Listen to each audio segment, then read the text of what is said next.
නමෝ තස්ස භගවතු අරහතෝ සම්මා සම්බුද්දස්ස නමෝ තස්ස භගවතු අරහතෝ සම්මා සම්බුද්දස්ස නමෝ තස්ස භගවතු අරහතෝ සම්මා සම්බුද්දස්ස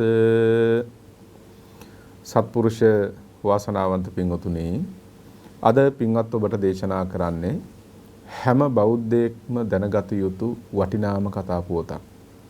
විශේෂයෙන්ම මේ කාලේ ජීවත් වන බෞද්ධයන්ට මේ කතා පුවත ඉතාමත්ම වැදගත් වෙයි. ඔබ දන්න කෙනෙකුට පවා මේ අහන්නට සලස්වන්න, අහන්නට ලබා දෙන්න ඒ තරම්ම වැදගත් වෙයි. සම්බුද්ධ ශාසනයේ ඉතිහාසයේ දිහා බලනකොට බුදුරජාණන් වහන්සේ ධර්මාන කාලයේ පටන්ම විවිධ පාප භික්ෂූන් වැඩ ඉඳලා තියෙනවා. සිල්වතුන් ගුණවතුන් වහන්සේලා, මහෝත්තමයන් වහන්සේලා කියලා ලක්ෂ ගණන් වැඩ සිටියත් ඔය අතර නොහික්මිච්ච අශික්ෂිත පාප ගති ඇති භික්ෂුන් වහන්සේලාත් වැඩ හිටියා. තථාගතයන් වහන්සේ වැඩ ඉන්න කාලෙදිමනේ දේවදත්ත හාමුදුරුවොත් හිටියේ. ඒ නිසා ඒක පුදුමයක් නෙමෙයි. හැම කාලෙකම අසත්පුරුෂ ගති ඇති උදවිය ලෝකේ පහළ වෙන්න පුළුවන්. බුදුරජාණන් වහන්සේ පිරිනිවන් පෑවට පස්සේ සිදුවෙච්ච ශාසන බෙහෙදයන් කියවා ගන්නකොට හමුවන ප්‍රධාන කාරණාවක් තමයි විවිධ මතිමතාන්තර දරූ හාමුදුරුවරු තමන්ගේ අදහස් අනුව නිර්මල ශාසනය බින්දා. ඒ අතර ඇතැම් දේවල් තියෙනවා දෘෂ්ටානුගතික වීම නිසා, වැරදි අදහසක් දරා ගැනීම නිසා සිදුවෙච්ච අපරාධයන්, ශාසන බෙහෙදයන්. ඔය අතර තවත් දේවල් තියෙනවා හිතාමතාම ශාසනය බෙහෙද කිරීම සඳහා නිර්මාණය කරපු අදහස්.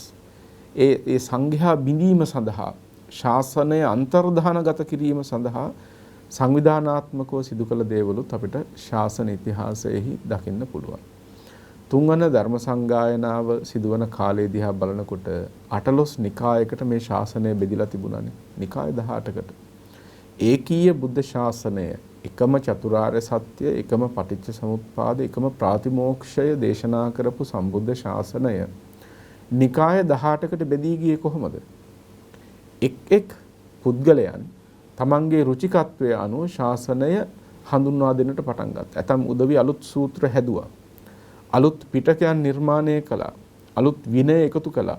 තිබිච්ච විනය බැහැර කළා. මේ විදිහේ নানা ප්‍රකාර දේවල් සිද්ධ කරලා ඔවුන් තමන්ගේ රුචිය, තමන්ගේ කැමැත්ත පරිදි ශාසනය බෙහෙදයට ලක් කළා. දැන් තුන්වෙනි ධර්ම සංගායනාව කාලය ඒ යුගයේ පිළිබඳව කියව ගන්නකොට හරි අපූර්ව තැනක් සඳහන් වෙනවා. ධර්මාශෝක රජුරුව 60000ක් පාප භික්ෂූන් නිරපය හැරියානේ. බුද්ධ ශාසනය තුලට ඇවිල්ලා හිටපු, ජීවිකා වෙනුවෙන්, බඩවියත රැක ගැනීම වෙනුවෙන් ශාසනයට ඇවිල්ලා හිටපු පාප භික්ෂූන්, මිත්‍යා දෘෂ්ටික පිරිස් 60000ක් ශාසනය නිරපලා හැරියා. දැන් මේ 60000ම ගිහි වුණාද? නෑ, ඒ 60000ම ගිහි වුණාම නෙමෙයි. ඔවුන් අතරින් ඇතම් උදවිය ඊ타ත්ම සංවිධානශීලීව කටයුතු කරන්න පටන් ගත්තා. නිකාය සංග්‍රහය ඊ타ත්ම පැහැදිලිව දක්නට ලැබෙනවා. ඔවුන් විවිධ පළාත් වලට ඒකරාශී වෙලා මන්ත්‍රණය කරගන්නවා කොහොමද මේ ශාසනය විනාශ කරන්නේ?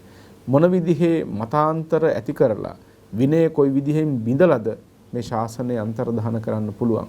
මේ විදිහට සංවිධානාත්මකව කටයුතු කරපු අවස්ථාවල් අපිට ඉතිහාසය තුල ඕනෑ තරම් දකින්න ලැබෙනවා. ඇයි මේ කාර්ය මතක් කරේ? මේ කාරණා මතක් කළේ.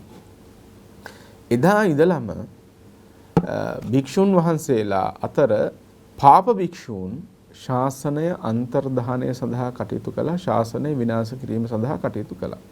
තවත් පැත්තකින් ඔවුන් Tamanගේ කෙලෙස් අනුව විවිධ අකුසල ධර්මයන් ජනනය කරමින් ලෝකයේ තුල ජීවත් වුණා. දැන් ඒ භික්ෂුන් වහන්සේලා විතරක් එහෙම කළා නෙමෙයි. ඔවුන්ට සම්බන්ධ ගිහි පිරිස් 100 ගණනින්, දහස් ගණනින් කොච්චර ඉන්නට ඇද්ද? දැන් අර පාප භික්ෂූන් අකුසල් කරගන්නකොට, අකුසල් රැස් කරගන්නකොට ඔවුන් අනුව ගමන් කළ ගිහි පිරිස 100 ගණනින්, දහස් ගණනින් මොනතරම්නම් අකුසල් රැස් කරගන්නට ඇද්ද? බලන්න මේ බුද්ධ ශාසනයම ඇසුරු කරගෙන. හැබැයි පාප භික්ෂූන්ගේ ඇසුරට වැටීම නිසා, පාප භික්ෂූන්ගේ ආශ්‍රය නිසා, එය නිවැරදියයි ගැනීම නිසා කොච්චර අකුසල් රැස් කරගෙන තියෙනවද දුගතියට මග විවර කරගෙන තියෙනවා. දැන් බලන්න ඉතිහාසයේ සිද්ධ වෙච්ච ඒ ශාසන බෙහෙදයන් ඒවා සංඝ බෙහෙදයන්නේ. ඒ සංඝ බෙහෙදයන් සඳහා දායකත්වයේ සැලසූ දායකයන් කී දෙනෙක් නම් පින්වත් නිරේගාමී වෙලා ඇද්ද?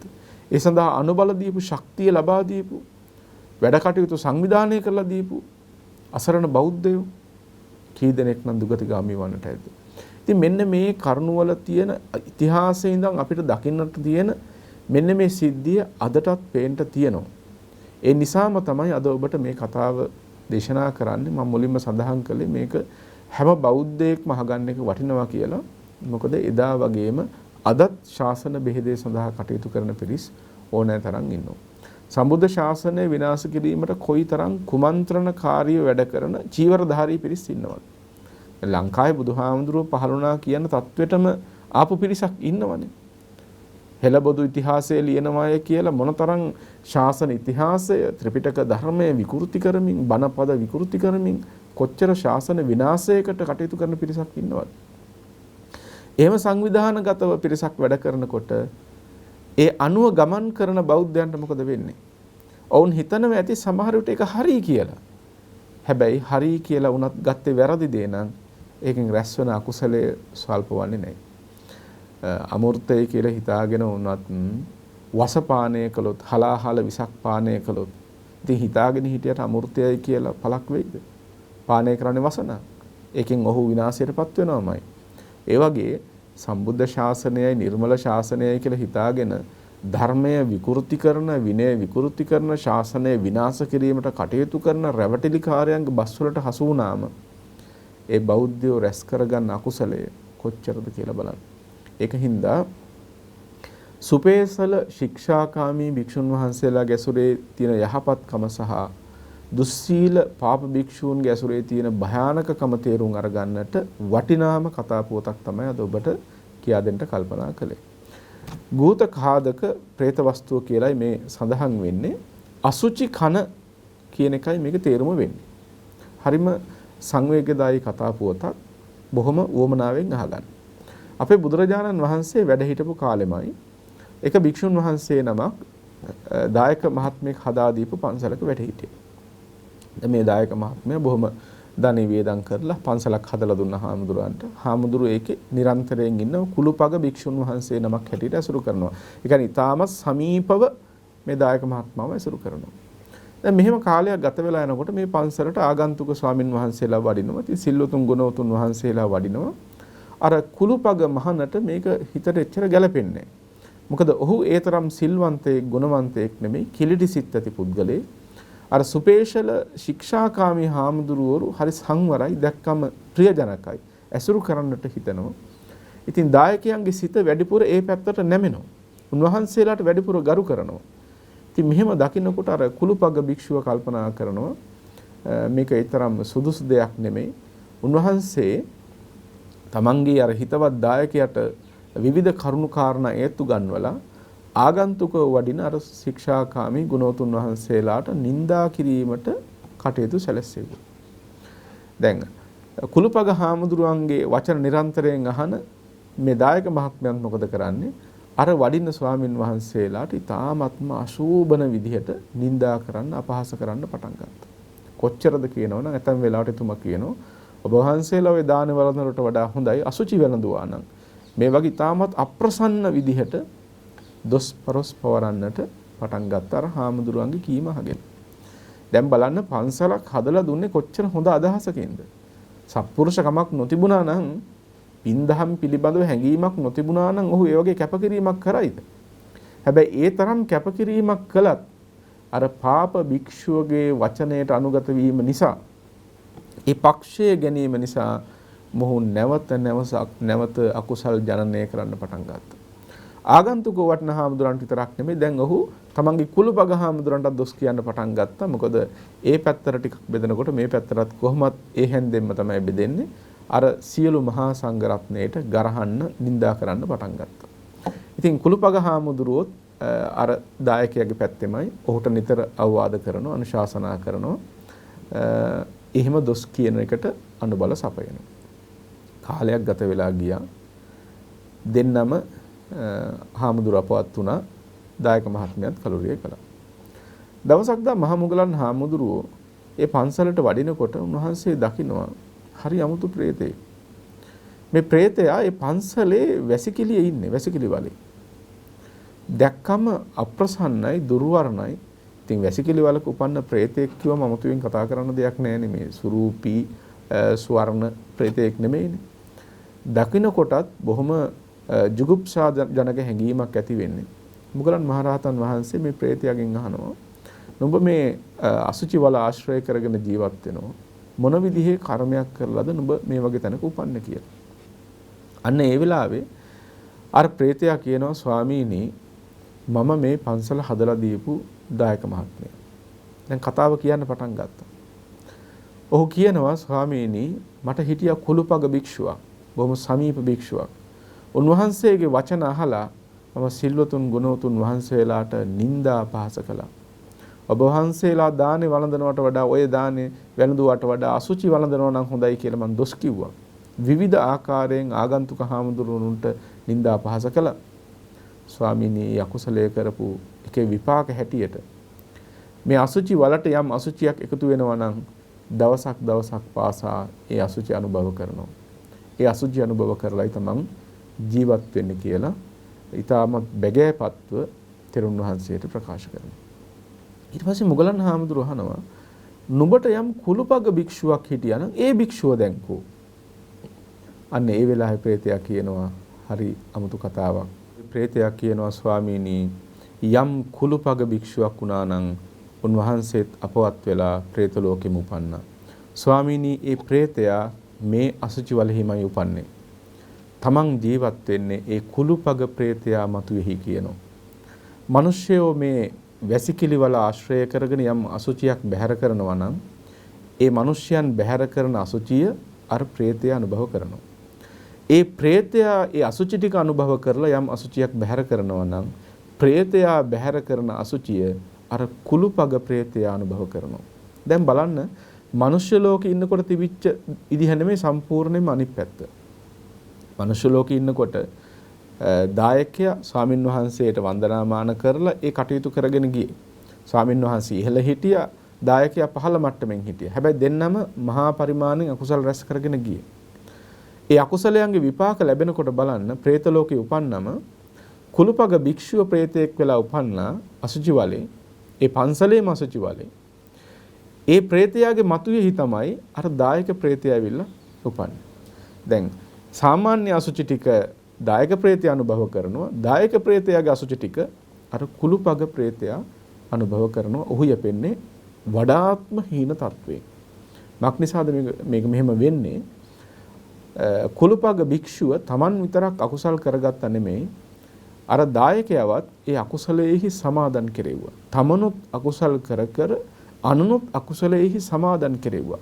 ඒක තියෙන භයානකකම නිසා බලන්න, ඒක තියෙන විපාකය බලන්න, ප්‍රතිවිපාක ලැබෙනකොට ඊ타ත්ම හීන විදිහට, ඊ타ත්ම පහත් විදිහට එහි ප්‍රතිවිපාක භුක්ති විඳින්නට ඔහුට සිද්ධ වුණා. ඉතින් මෙන්න මේ කාරණාව මේ ප්‍රේතයා ප්‍රකාශ කළාම මහා මුගලන් තෙරුන් වහන්සේට හරි ධර්ම සංවේගයක් ඇති වුණා. සංසාරයේ ස්වභාවය, කෙලෙස් වලට වසඟ වීමෙහි ස්වභාවය පිළිබඳව. උන්වහන්සේ මේ කාරණාව ලෞතර බුදුරජාණන් වහන්සේටත් ප්‍රකාශ කළා. තථාගතයන් වහන්සේ මේ කාරණාව මූලික කරගෙන බොහෝ පිරිසකට ධර්මානුශාසනා කළ බව සඳහන් වෙනවා. දැන් මේ කතා පුවත අද සමාජයට කොච්චර වැදගත් වෙනවද කියලා බලන්න. ඇතම් උදවිය විවිධ දේශපාලඥයන්ගේ කටයුතු වලට වහල් වෙලා ඔවුන්ගේ සංවිධානවල තියෙන අරමුණු වලට ගැතිවීම නිසා භික්ෂුන් වහන්සේලාට කොච්චර නිନ୍ଦා අපහාස කරනවද? සමහර උදවිය මිත්‍යා දෘෂ්ටිගත ශාසනයේ අන්තර්ධානය සඳහා කටයුතු කරන පාප භික්ෂූන්ගේ පැත්ත අරගෙන කී දෙනෙක් අකුසල රැස් කර ගන්නවා. ඔය ටිකක් අන්තර්ජාලයේහි සැරිසරන කමෙන්ට්ස් ටිකක් කියවගෙන යනකොට සමහර උදවිය පව්පින් පිළිබඳව වගේ වගක් නැතුව විවිධ දේවල් ප්‍රකාශ කරමින් මහා සංඝරත්නයට ගරහමින් කොච්චර අකුසල ධර්මයන් රැස් කර ගන්නවද? ඇතම් වෙලාවට එක් පාප භික්ෂුවකගේ තියෙන දුසිරිතක් හුවා දක්වමින් සියලු මහා සංඝරත්නයේ ගරහන අය කොච්චර ඉන්නවද?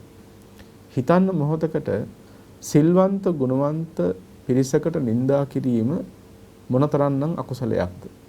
එක භික්ෂුවකගේ ලාමක චර්යාවක් හුවා දක්වමින් සමස්ත මහා සංඝරත්නයට ගරහන්න ගියොත්, ඒවා සමාදන් වෙන්න ගියොත්, ඒවා අනුමත කරන්න ගියොත්, ඒකින් ඔබ රැස් කරගන්න කුසලයේ කොච්චරක්ද කියලා බලන්න. ඒ නිසා බුදුරජාණන් වහන්සේගේ කාලේ විතරක් නෙමෙයි මේ කාලෙදිත් මිනිස්යන්ට වරදින්න පුළුවන් තැන් ඕනෑ තරම් තියෙනවා පාප භික්ෂූන්ගේ ඇසුර නිසා. මෙන්න මේ වගේ තැන් ඊ타ත්ම හොඳින් හිතට අරගන්නට ඕන, හොඳින් තේරුම් අරගන්නට ඕන. කවුරු මොන දේවල් කළත් අකුසල කර්මයන් සිද්ධ කරගත්තොත් ඒක ප්‍රතිවිපාක භුක්ති විඳින්න වෙන්නේ තම තමන්ටමයි. විපාක ලැබෙනකොට ඒව ගලව ගන්න, ඒව නිදහස් කරවන්න වෙනත් අම්මෙකුට තාත්තෙකුටවත් පුළුවන් කමක් නැහැ. තම තමන්ටම බොහෝ කාලයක් තිස්සේ ඒව භුක්ති විඳින්න සිද්ධ වෙනවා. දැන් බලන්න අර දායක මහත්මයා කුළුපග භික්ෂුවගේ කතාවල් අහලා අකුසල් රැස් කරගත්තා කියලා. ඔහු දුක් විඳිනකොට ඔහුව ගලව ගන්න අර කුළුපග භික්ෂුවට පුළුවන් කමක් නැහැ. වෙනත් කෙනෙකුට පුළුවන් කමකුත් නැහැ. තමන් යම් ප්‍රමාණයකට කර්ම රැස් කරාද ඒ ප්‍රමාණයටම උන්ට භුක්ති විඳින්න සිද්ධ වෙනවා. ඔහුට භුක්ති විඳින්න සිද්ධ වෙනවා. ඒ කුළුපග භික්ෂුව හිතුවා තමන්ට ඉන්න පිහිට, තමන්ට තියෙන රැකවරණේ අර්ධායක මහත්මයා කියලා. එහෙම හිතාගෙන ඔහුවත් අධර්මයේ යොදවලා තමනුත් අධර්මයේ යෙදුණා. දැන් බලන්න සංසාරයට වැටෙනම කාටද ගලව ගන්න පුළුවන්? කවුද පිහිටට එන්නේ? ඒ නිසා තමයි බුදුහාමුදුරුවෝ දේශනා කළේ ධර්මයේ හැර පිහිට සරණ වෙන්නට වෙන අම්මෙක්වත් තාත්තෙක්වත් ඇත්තේ නැහැ. තව කෙනෙක් පිහිට දෙන්නේ නැහැ. අපිම අපේ සරණ අපේම පිහිට රැස් කර ගන්නට ඕනේ, හදා ගන්නට ඕන. ඒ නිසා මේ බඳු තැන් ඊ타මත් හොඳින් හිතට අරගෙන ඔබ තේරුම් අරගන්න. කිසි කලෙකත් කවුරු මොනවා කිව්වත් ඔබ අකුසලයන්ට සමාදන් වෙන්න හදන්න එපා. වැරදි කරන අය වැරදි කරපු දෙන් හැබැයි ඒවට කතා කරන්න ගිහිල්ලා ඔබ අනවශ්‍ය විදිහට අකුසල රැස් කරගන්න යන්නටත් එපා. විශේෂයෙන් මේ යුගයේ බලනකොට හාමුදුරන් වහන්සේලාට ගැරහීමට බොහෝම සංවිධානශීලීව කටයුතු සිද්ධ වෙන යුගයක් මේක. නැති වැරද්දක් හරි කමන්නේ මතු කරලා බොහොම ඉක්මනින් සමාජගත කරලා මහා සංඝරත්නයට නිନ୍ଦා අපහාස කරන්නට බොහොම සංවිධානශීලීව කටයුතු වන යුගයක්. බොහෝ කාලෙක ඉඳන් අපිට ඒක පේන්නට තියෙනවා. ඉතින් අන්න මේ වගේ කාල වකවානුවකදී විශේෂයෙන් අපේ තරුණ උදවිය කල්පනාකාරී වන්නට ඕන. අනුන්ගේ බස් වලට රැවටිලා ඔබ නිකන් අකුසල් කරගෙන දුගතිගාමී වෙන්න හදන්න එපා. ඔබ ඔබේ රැකවරණය ඉටු කර ගන්නට අවශ්‍යයි. ඒ වගේම තමයි හරිම ලස්සන දහම් කරුණු කිහිපයක් තියෙන ඔබට පැහැදිලි කරන්නට. ප්‍රවෘජා භූමියටපත් උනත් හැම කෙනෙක්ම යහපත් අදහසින් එනවාම නෙමෙයි. ඇතැම් උදවිය තමන්ගේ පාප ගති ප්‍රවෘජා භූමියට ආවත් අතහරින්නේ නැහැ. එතකොට ඒ බඳු ලාමක පුද්ගලයන් දිහා බල අර සුපේශල ශික්ෂාකාමී භික්ෂුන් වහන්සේලාවත් තීරණය කරන්න ගියොත් එහෙම, ඒ ගොඩටම දාන්න ගියොත් එහෙම ඔබ අපරාධකරුවෙක් බවට පත් වෙනවා. අපරාධකරුවෙක් කියන්නේ ඔබ මහා අපරාධයක් කරගත්ත වෙනවා තමන්ටම. මහා කුසල ස්කන්ධයක් රැස් කරගත්ත වෙනවා. ඒ නිසා පාප ගති ඇත්තවුන් හැටියට හඳුනා ගන්නට ඕනේ, තේරුම් බේරුම් කර ගන්නට ඕන. ගුණවන්තයින් කවුද, සිල්වන්තයින් කවුද, මනවින්ම අර්ථයෙන් ධර්මයෙන් අනුශාසනා කරන්නේ කවුද කියන එක ඔබ හරියට තීරණයක් ගන්නට ඕන, හරියට නිශ්චය කර ගන්නට ඕන. එහෙම නුවණින් ජීවත් වුණොත් ඔබට පුළුවන් අකුසල ධර්මයන්ගෙන් වැළකීලා මේ ලැබිච්ච අවස්ථාවෙන් උපරිම ප්‍රයෝජනයක් අත් කර ගන්නට, ඔබට සරණක් පිහිටක් අත් කර ගන්නට. හරිම අපූර්ව සූත්‍ර ධර්මයක් සඳහන් වෙනවා පින්වතුනි, මහා චෝර සූත්‍රය කියලා. මේ මහා චෝර සූත්‍රයේදී බුදුරජාණන් වහන්සේ වදාරන්නේ පාප භික්ෂුවගේ ස්වභාවය පිළිබඳව.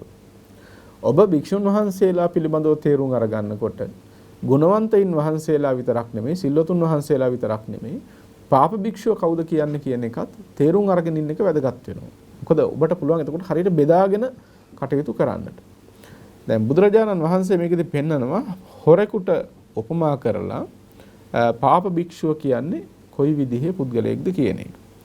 මේ මහා චෝර සූත්‍රයේ දක්වනවා මහන්නේ කරුණු 5කින් සමන්වාගත මහා සොරා, අංග 5කින් යුක්ත මහා සොරා තමන්ගේ ඒ චෝර කර්මයේ යෙදෙනවා.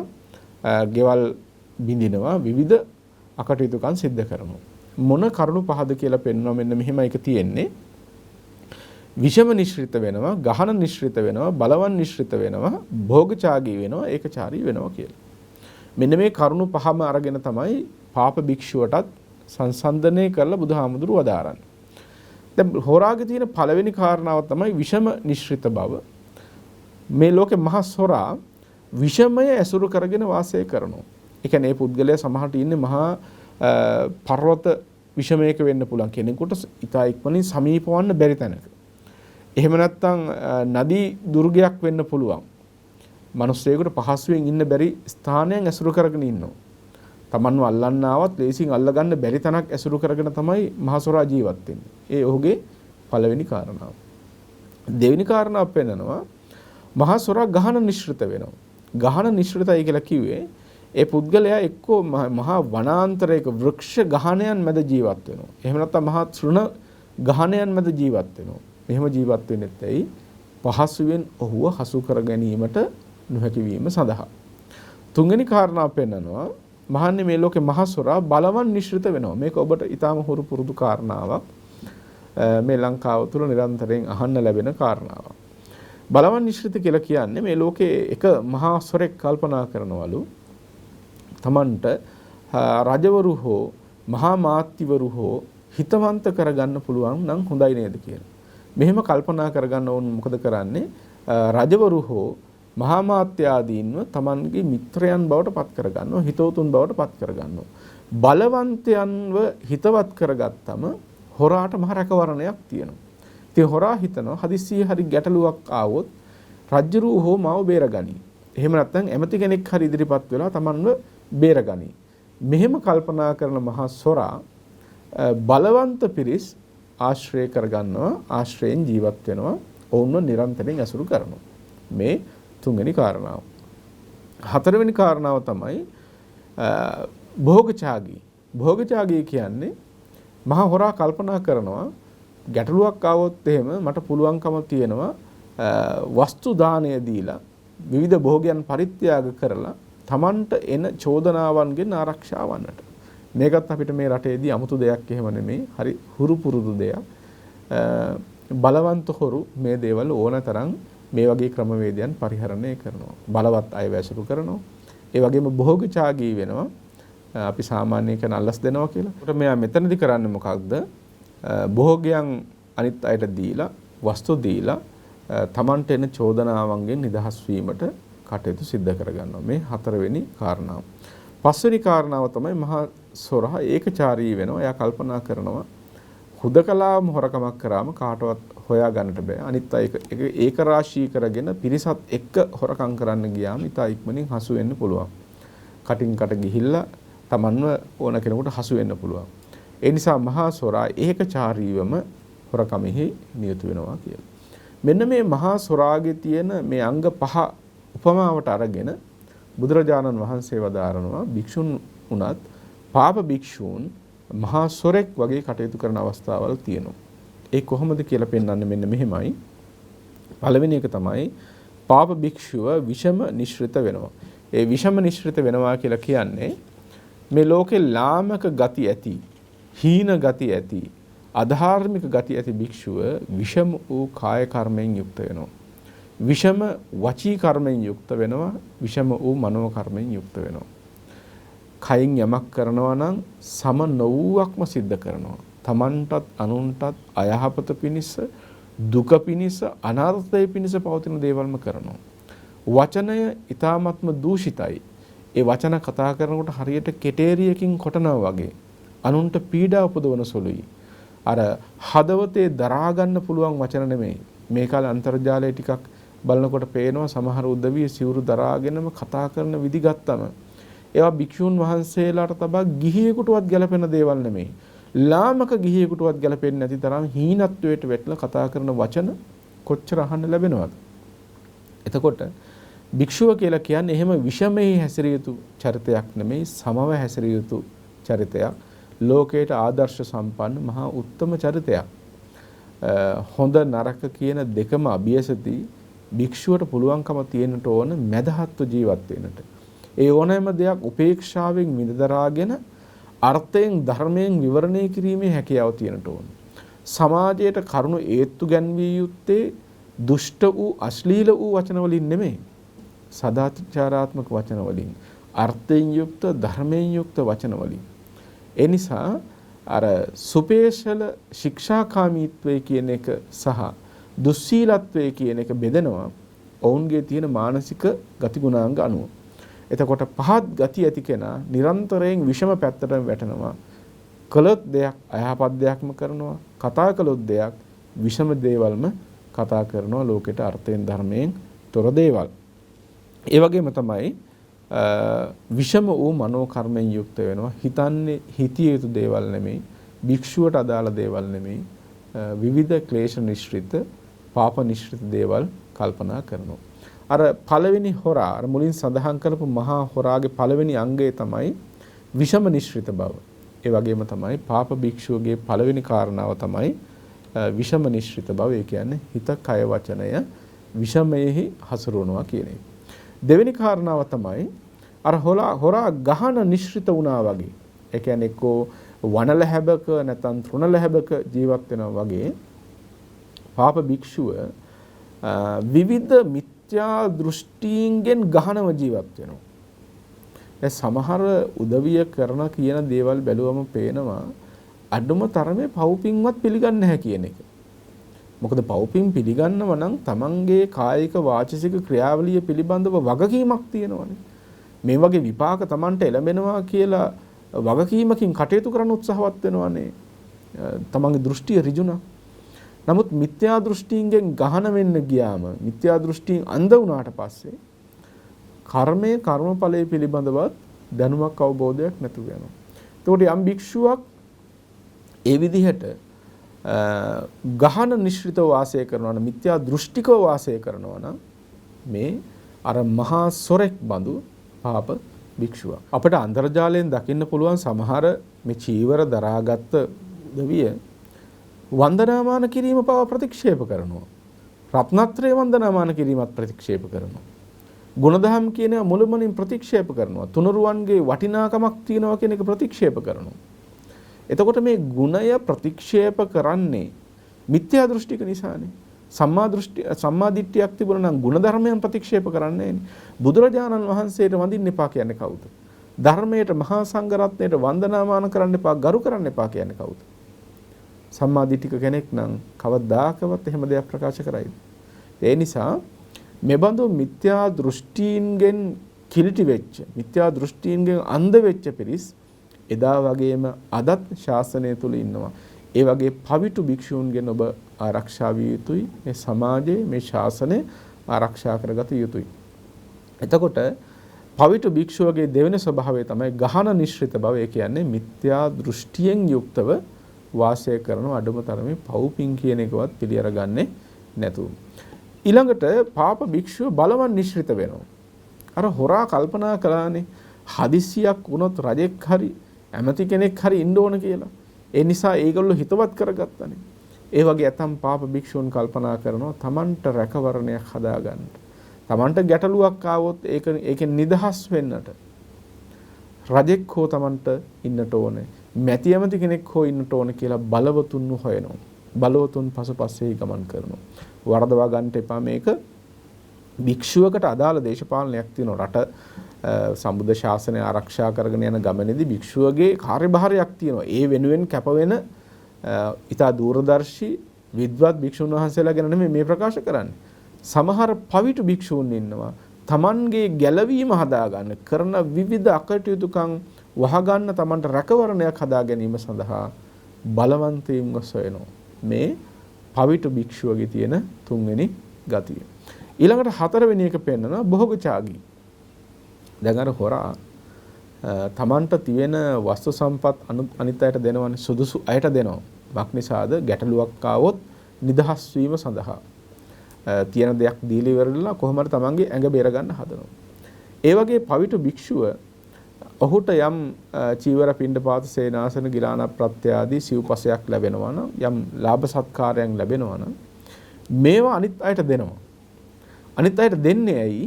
තමන්ට රැකවරණයක් සදා ගැනීම සඳහා තමන්ට ප්‍රතිලාභයක් ලබා ගැනීම සඳහා මේ භෝගචාගී බව පාප භික්ෂුවගේ හතරවෙනි කාරණාවයි කියනවා. පස්වෙනි කාරණාව තමයි පාප භික්ෂුව ඒකචාරී.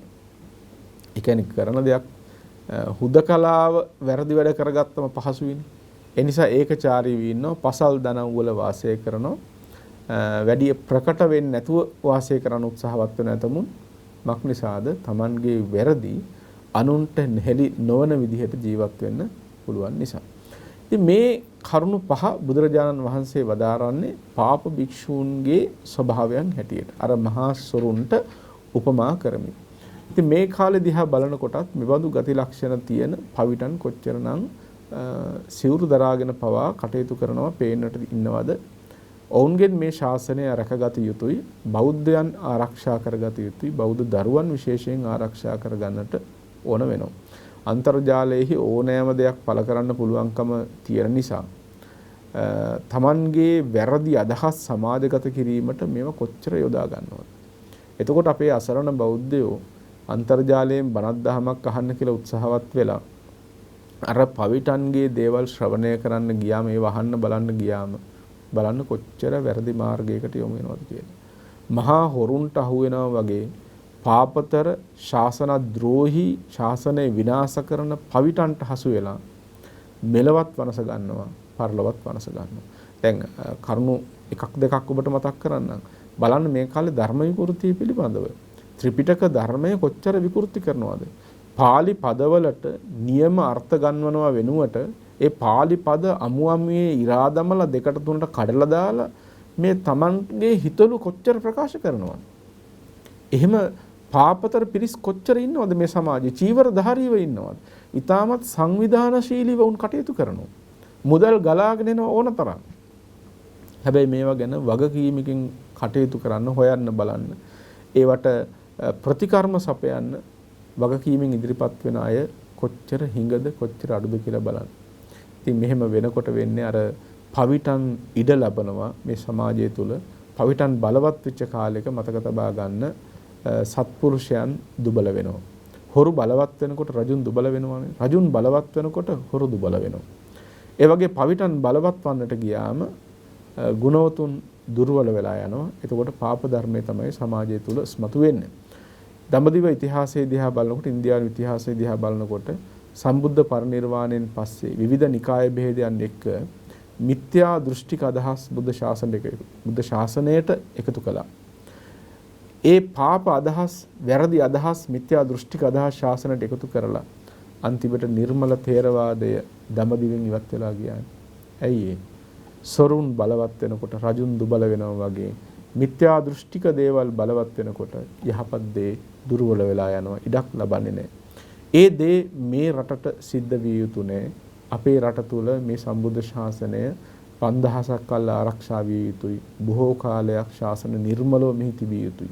නිකම්ම තියෙන්නේ නැහැ පින්වතුනි. ඔබ දැනුවත් වන පමණට, ඔබ සමාජයේ දැනුවත් කරන පමණට, අප ක්‍රියාශීලී වන පමණට තමයි ඒ ශාසනය රැකගෙන යන්න පුළුවන් වෙන්නේ. එහෙම නැතුව කවුදෝ කොහෙන්දෝ ඇවිල්ලා අදෘශ්‍යමාන බලයකින් මේක මේ රැකලා තියන්න හදනවා. අපිට ඕන වෙලාවක නිර්මලව හම්බ වෙනවා කියලා හිතන්නට එපා. බුදුහාමුදුරුවෝ පහළ වෙච්ච තථාගතයන් වහන්සේ ධර්මචාරිකාවේ වැඩම කළ සිරිපා ස්පර්ශයේ ලද දඹදිව තලයේ බුද්ධ ශාසනය නැති වුණා නම්, බුද්ධ ශාසනය රැකගන්න බැරි වෙච්ච කම නිසා නැති වුණා නම් අපේ රටේ නැති වෙන්න බැරිද? ඒ නිසා අපිට වගකීමක් තියෙනවා මේ බුද්ධ ශාසනය නිර්මලව රැකගෙන යාම සඳහා. ඒකට අපේ දායකත්වය විශේෂයෙන් වැදගත්. දැනුවත් වීම තමයි වැදගත් වෙන්නේ, අවබෝධයයි වැදගත් වෙන්නේ. ඔබ දැනුමෙන් සන්නද්ධ වෙන්න, අනිත් අයටත් කියා දෙන්න, යහපතෙහි පුළුවන් තරම් හසුරුවන්න උත්සාහවත් වෙන්න. අපිට පුළුවන් එතකොට මේ ශාසනයත් ආරක්ෂා කරගෙන නිර්මලව බොහෝ කාලයක් පවත්වාගෙන යන්නට. ඒ ශාසන ධර්මය ඇසුරු කරගෙන අපිටත් අපේ නිවීම අත් කරගන්නට පුළුවන්කම ලැබේ. ඒ සඳහා සියලු දෙනාම උත්සාහයෙන් උනන්දුවෙන් කටයුතු කරන්න කියලා මේ වෙලාවේ සිහිපත් කරනවා. අද දවසේදී මේ දේශනාව සඳහා දායකත්වයෙන් කටයුතු කරන පින්වතුන් පිළිබඳව සිහිපත් කරලා ඕනට පුණ්‍යානුමෝදනා කරන මේ දේශනාව නිවා කියලා කිරීමට සූදානම් වෙන්නේ.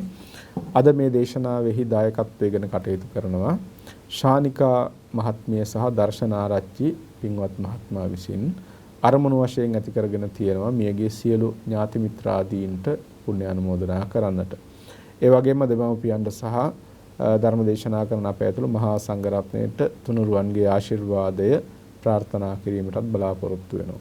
කල්පනා කරගන්න ඔබ ඊ타ත්ම සත්පුරුෂ අදහසින් යුක්තව ලෝකයට ධර්මයේ ලබා දීම සඳහා ධර්ම දාණයට සම්බන්ධ වෙලා ධර්ම දානමය උදාර කුසල සම්භාරයක් රැස් කර ගන්නට යෙදුණා. මේ රැස් කරගත් උතුම් කුසල් අපි අනුමෝදන් කළ යුතුන්ට අනුමෝදන් කරමු. ප්‍රථමයෙන් ලෝකයත් සම්මා සම්බුද්ධ ශාසනයත් බාපවත් ආරක්ෂා කරන දෙවියෝ මේ පින් සතුටින් සාදුනාදයෙන් අනුමෝදන් වෙත්වා. දෙවියන්ගේ සිරු වර්ධනය කරගෙන සම්බුද්ධ ශාසනයත් බාපවත් සුරැක දෙවියෝද නිවනින් සැනසෙත්වායි සාදු කියලා පින් අනුමෝදන් කරන්නේ.